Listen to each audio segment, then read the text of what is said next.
Señores, seguimos con el programa y presentamos a nuestra próxima invitada.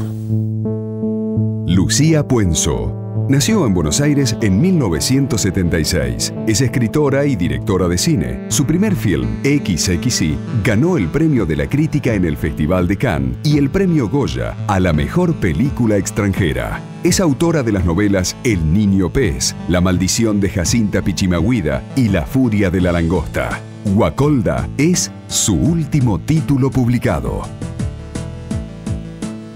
Bueno, Guacolda se llama la nueva novela de Lucía Puenzo. Ya desde el nombre intriga, ¿no? Es un nombre que llama la atención porque ¿qué será Guacolda? Y te metés, Lucía, con un hecho histórico, que es los años que vivió el nazi Joseph Mengele en la Argentina. Sí, más precisamente la fuga hacia la Patagonia. Él vivió unos cuantos años acá en Buenos Aires, insólitamente inscrito... ¿En Buenos Aires? En Buenos Aires tuvo una farmacéutica, estaba en la guía telefónica inscrito con su nombre, tal era el nivel de impunidad después de la ley de amnistía que nos permitió usar sus nombres nuevamente, y en algún momento, que no se precisa bien cuándo, él huye a la Patagonia unos meses y ahí comienza Guacolda. Y ahí vos decidís empezar a novelar. Y ahí sí, con muchos cruces entre lo histórico y entre la ficción, había muchos datos que a mí me interesaban particularmente. Uno de ellos, en muchos libros se menciona que Mengele tuvo algún tipo de contacto con juguetes. Algunos dicen que fue juguetero, otros que hizo muñecas, nunca se supo. Muchos historiadores argentinos me han dicho... Dicen que es el terreno del mito, que nunca se sabrá. Hay datos que sí se saben fehacientemente y muchos datos que son puro mito. Claro, pero te llamaron la atención esos elementos. Digo, las muñecas, ¿no? Porque en el libro aparece todo esto. Y digo, también hay, desde ahí uno puede imaginar cuál era la fantasía de Mengele. Marcar genéticamente, modificar genéticamente un país. Me parecía la cima de lo más oscuro de la medicina, ese cruce umbral que pueden tener cuestiones de ética médica en las cuales los médicos se ven en contacto con lo más oscuro, con el poder. Y la cima de la perversión es Mengele haciendo muñecas arias. Y que este dato tuviera algún germen real me empujó a, aunque sea, tirar un poco de esa piola a ver qué había detrás. A mí me interesaba particularmente el lugar que habían ocupado los médicos en el aparato nazi, que fue muy protagónico, y no es casual que un médico como Mengele terminara en un continente como el nuestro y en un país como Argentina, que recién se hablaba en el otro bloque, de la mezcla, de la importancia del mestizaje. Está tan marcado en el libro desde la mente de Mengele. Cada persona que conoce le hace como el patrón genético, más o menos, ¿no? Internamente. Y esto lo modificaría y esto no. Cosas tremendas se dicen acá. Tremendas, y lo más terrible de todo, y que a mí me interesaba particularmente, es que estos hombres no eran monstruos estereotipados, eran muy carismáticos. Cuando no estaban dentro de un campo de concentración en el que no podían dar rienda suelta a toda su oscuridad, había muchas corazas que recubrían al monstruo, y eran tipos muy cultos, muy carismáticos.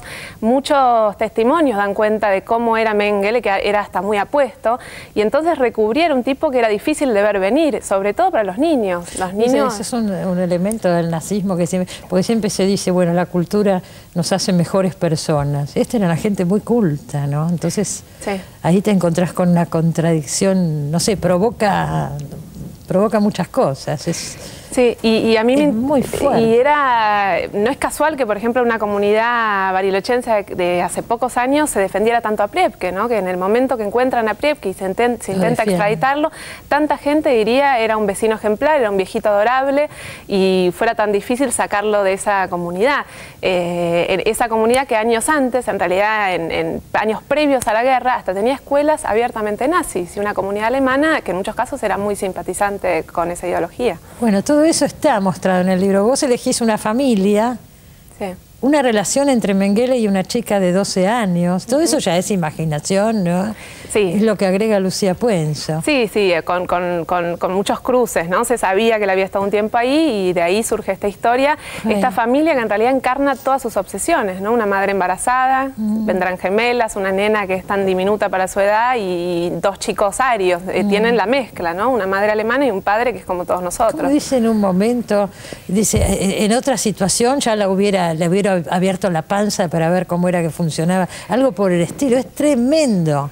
Sí, porque el libro está escrito no desde la voz de Mengele, pero sí permitiendo que esas marcas de esa bestialidad irrumpan por momentos en la novela y son muy perturbadoras y fueron perturbadores de escribir, ¿no? Yo leía, no sé dónde, se hace una comparación, o sea, dice, este libro remite a la idea de Hannah Arendt, ¿no? De la banalidad del mal. Sí.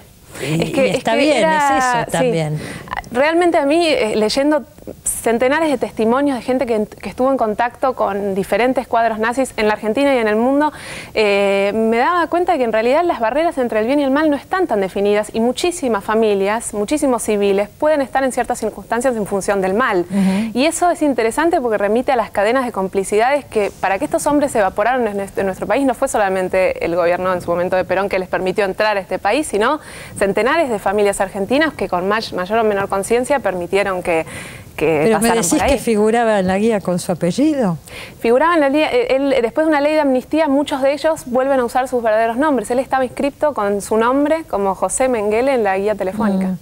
¿Y la gente sabía quién era? Muchos sabían, muchos sí. sabían y bueno, y obviamente muchos otros no. Creo que ahí hay grados de complicidad, de mayor, de redes muy armadas y de gente que no sabía pero que lo intuía y permitía que pasaran por ahí. Y otro tema que trata también la novela es el tema de la ética médica. ¿Hasta dónde, no es cierto? Eso supera el nazismo, el caso Mengele, uno lo puede ver en situaciones y en circunstancias todo el tiempo. Es que la verdad que insólitamente yo a la novela entré por ahí, no por el nazismo ni por Mengele. Entré por cuestiones de ética médica y por percibir ese costado tan oscuro, así como la medicina es central en nuestras vidas, luminosa y sanadora.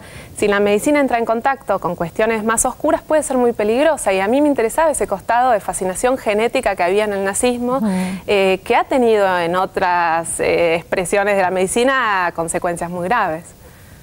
Yo leí por algún lado, me equivoco, que tu próxima película va a ser una adaptación de Guacolda. Filmo Guacolda a fin de año, si logro a fin de año y si no en marzo del año próximo. Y estoy ya en una quinta versión de guión y armando todo. Yo mientras la leía trataba de imaginar, ¿no? De ponerla en imágenes. Sí.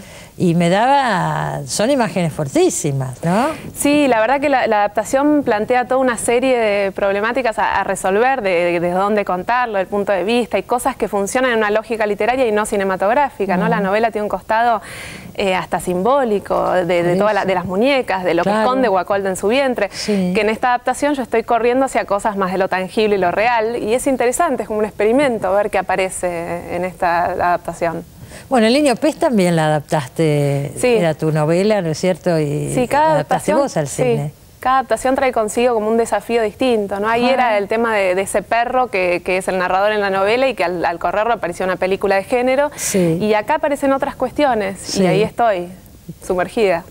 Vos me llama mucho la atención porque muchos autores, si se lo lleva al cine, dicen, bueno, que se ocupe otro, yo no la puedo adaptar. Vos hacés las dos cosas, ¿no? Yo digo lo mismo y después no lo hago, porque yo en realidad estaba escribiendo Guacolda y a punto de filmar otra película con un guión mío y de otra persona y empecé a darme cuenta que quería filmar Guacolda, así que hice un enroque y cambié para este lado.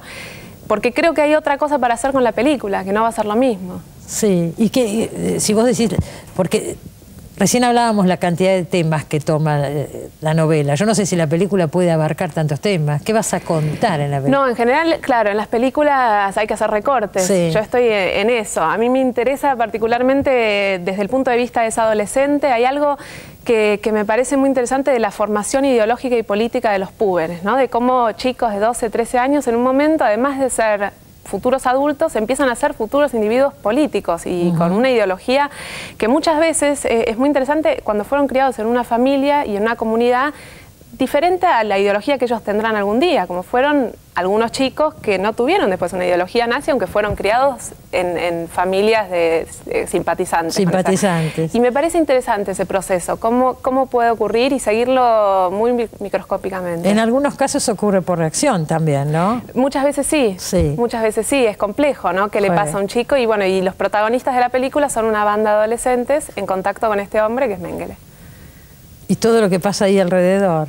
Y esa familia. Es inquietante, porque vos de pronto pones a un nazi como Mengele en una relación muy ambigua con una chica de 12 años, o sea... Y además con esos padres, ¿no? A mí en esto que hablábamos antes de las cadenas de complicidades y de cuánto sabían, los padres se enfrentan a un dilema muy grande. En algún momento por una serie de cosas que no quiero contar, este hombre está posicionado en lugar de Dios, de ser el único que puede sacar adelante parte de sus hijos por cuestiones muy reales. Y es un dilema muy grande para estos padres, qué hacer en una situación así. Bueno, también digamos que estos médicos llegaron a creerse Dios, porque si vos querés manipular genéticamente a la humanidad, Dios mío, ¿no? Bueno, a mí el costado místico del nazismo me parece el más peligroso de todos, y creo que ahí hubo un cruce umbral tremendo, el costado esotérico y místico del nazismo, y que está muy relacionado con el lugar que ocuparon los médicos. Hay un médico nazi muy conocido, que no es Mengele, que dijo que él se unió al nacionalsocialismo después de escuchar un discurso de Rudolf Hess que decía que el nazismo no era otra cosa que biología aplicada. Biología aplicada. Y creo que era eso, no era tangencial al movimiento bélico. El lugar de los médicos era central. Sin duda. Ahora digo, ¿por qué? Te miro y digo, ¿por qué se le habrá dado a Lucía por tomar ese tema, que no es un tema fácil, para trabajarlo, ¿no? En cine, en literatura. Es misterioso, ¿no? Porque uno llega a ciertos temas. Yo sí tengo claro que hay algo, que a mí la medicina, evidentemente, desde XXY estaba metida, y la genética. Nos acordamos de XXY, claro. Hay mucho, yo muchas veces me acerqué a la medicina a cierta fascinación con esos cruces peligrosos de la ética médica. Ahora mismo estoy haciendo una serie de televisión de prematuros, que estamos viajando por todo el país, viendo qué pasa con la neonatología en nuestro país. Y es por algún motivo lo que a mí me interesa. Sí. Nunca se te dio por estudiar medicina cuando terminaste colegio, esas cosas.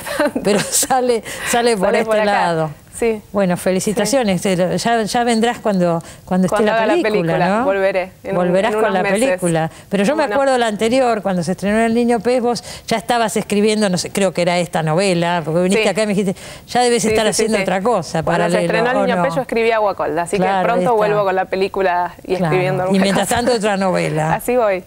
Sí. Muchas gracias por haber venido, Lucía, y felicitaciones. Gracias a ustedes. Señores, enseguida volvemos, nos queda un bloque todavía.